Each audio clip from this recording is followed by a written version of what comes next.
Welcome to Natural Fluency.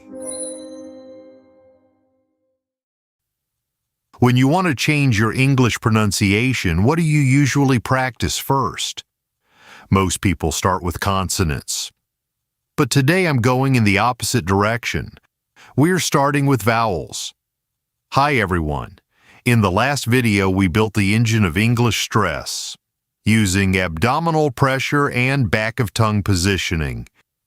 Now it's time for the next step, actually producing sound.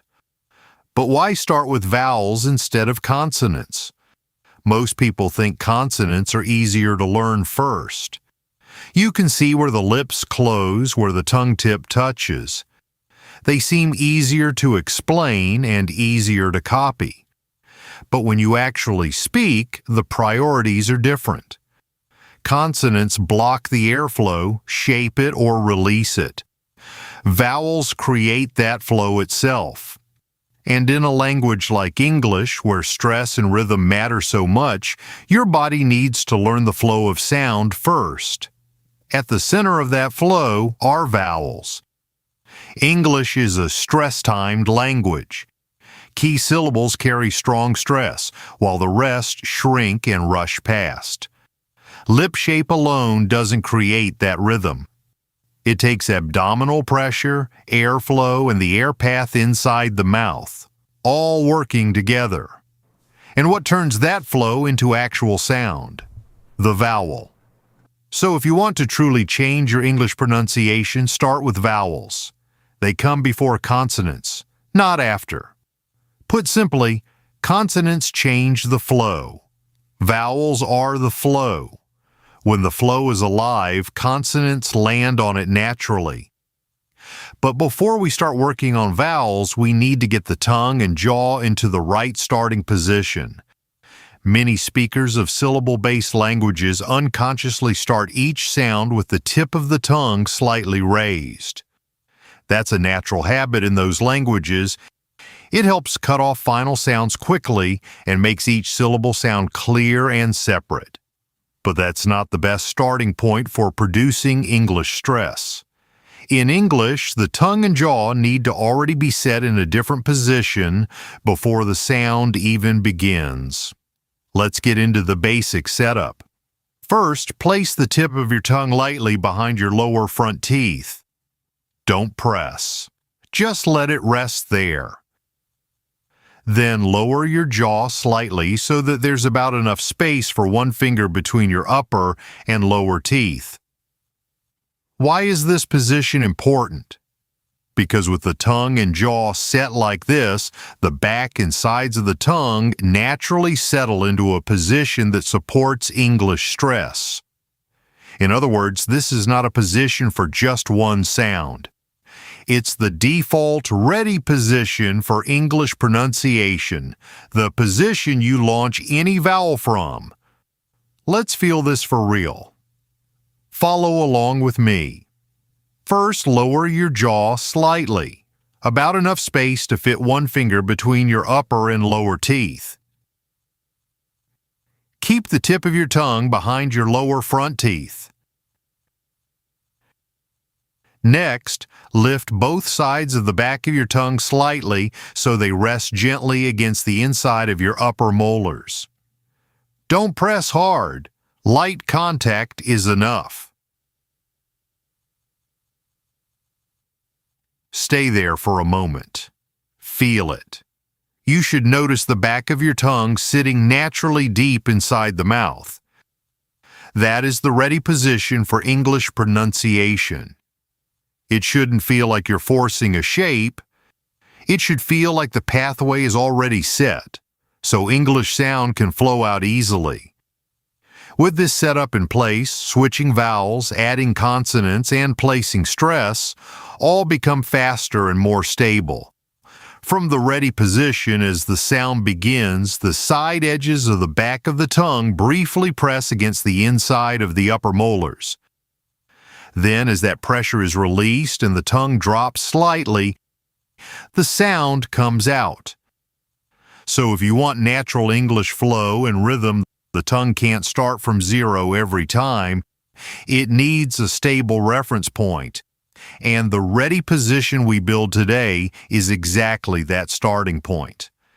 Now you can see why we begin with vowels. Vowels are not just another type of sound. They are the center of English rhythm. They carry stress. They are the key that turns airflow into actual sound. Learning vowels means building the central axis that supports all English sounds.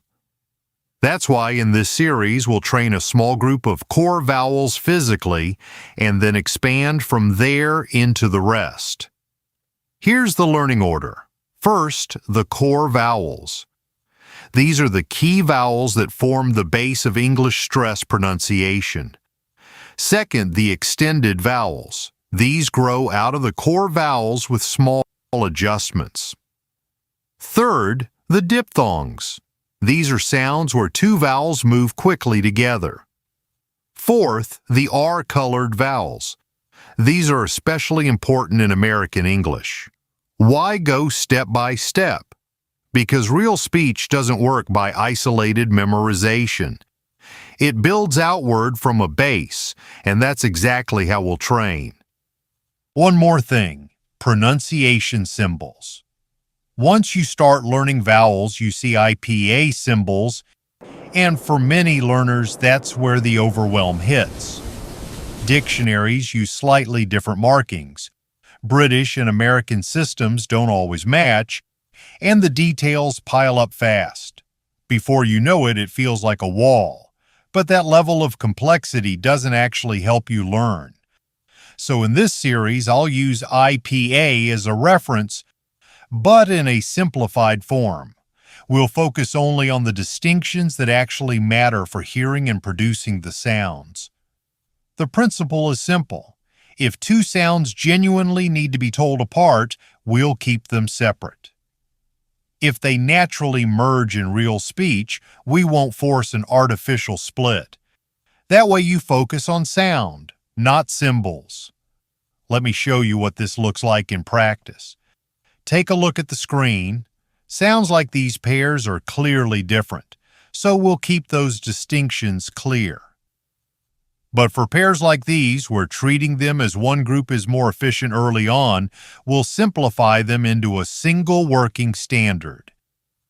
And sounds like these three symbols, which shift depending on stress, will get a clear, learner-friendly explanation. The goal isn't to memorize every symbol perfectly, it's to build a working standard that helps you hear English sounds more clearly and produce them more naturally.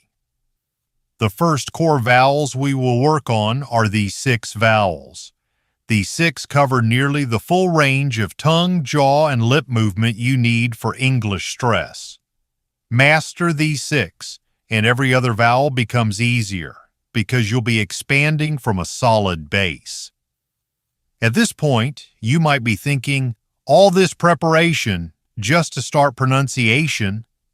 Actually, it's the opposite. Build these standards first, and everything after gets easier. Vowels, consonants, words, sentences, all of it. Without a base, you end up memorizing every sound from scratch. With a base, everything connects naturally. Now you can see how this series fits together. Step 1, receiving English through the body. Step 2, opening the pathway for sound. Step 3, building the engine, abdominal pressure and back of tongue positioning. And today, Step 4, the ready position and the working standards for real sound. Here's the takeaway. First, English is a stress-timed language, so the setup before sound even begins matters. Tongue tip behind the lower front teeth, jaw relaxed, back of the tongue settling naturally into position. That's your starting point. Second, for real English rhythm and stress, train vowels before consonants. Third, pronunciation symbols are tools, not targets. We simplify them to guide your ear and your voice. In the next video, we'll build on today's setup and start training the core vowels one by one, with actual sound. I'll see you there. Thank you.